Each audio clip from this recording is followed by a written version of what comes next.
Is Elizabeth Warren's presidential campaign over before it really even got started? Hey everybody, I'm Chad Hasty, host of the Chad Hasty Show, which airs weekday mornings 8:30 to 11 a.m.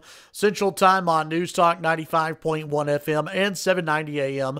KFYO. Headline from CNN: Elizabeth Warren's Native American problem just got even worse.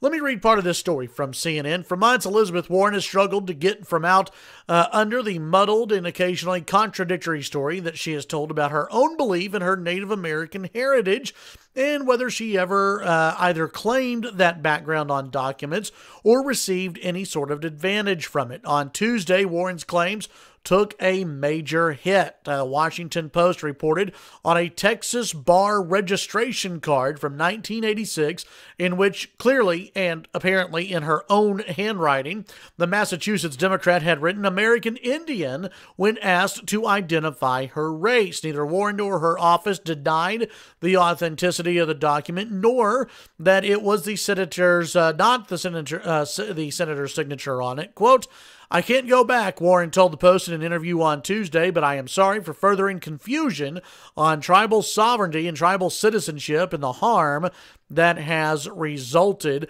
CNN also goes into this. Here's why it all matters. Prior to the Post report on the bar registration card, Warren maintained some level of plausible deniability about claiming herself as Native American. As the Post wrote, the Texas bar registration card is significant, among other reasons, because it removes any doubt that Warren directly claimed the identity. In other instances, Warren has declined to say whether she or an assistant filled out any forms. When the story initially broke out way back in 2012 during the Senate campaign for Elizabeth Warren, it was reported that Warren had been listed as a minority in the faculty directory at Harvard Law, and that had been part of the school's touting of its diversity. At the time, Warren and her campaign insisted that she was unaware that her background was being touted by Harvard and had never asked them to do so. When subsequent stories emerged about Warren being listed as Native American in a similar faculty directory at the University of Pennsylvania, the Warren team gave the same answer. But now it's on a piece of paper that she wrote on. She was confronted by some journalists outside, I guess, some Senate offices in Washington, D.C. on Wednesday, and they asked her, "Are these the only documents where you put that you were an American Indian or Native American on it?"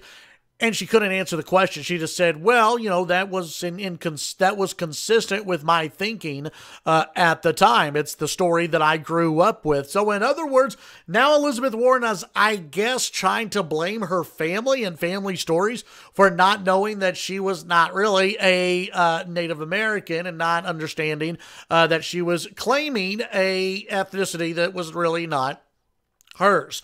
I've seen a lot of folks on social media who have said the Elizabeth Warren campaign is over, even though she hasn't officially got it started yet. She kicks off her presidential campaign officially over the weekend. I don't think it's over yet. I just think it's going to hinder her quite a bit. And you're going to see a lot more information come out about Elizabeth Warren. Listen, folks, this is Democrat opposition research. The Democrats are going after each other. You're going to see this, the Democrat opposition research go after every single Democrat in this field, and it wouldn't surprise me that if some of this is coming from folks who are not even in the race yet, but who want Elizabeth Warren out of it completely because they fear the oxygen that she sucks out of the room. I never thought that Elizabeth Warren actually has a chance to claim the Democrat nomination. I think she is much more of a regional player than a national player, but I think you're going to keep seeing this. I'm not going to declare the Elizabeth Warren campaign over, but it's definitely been hurt.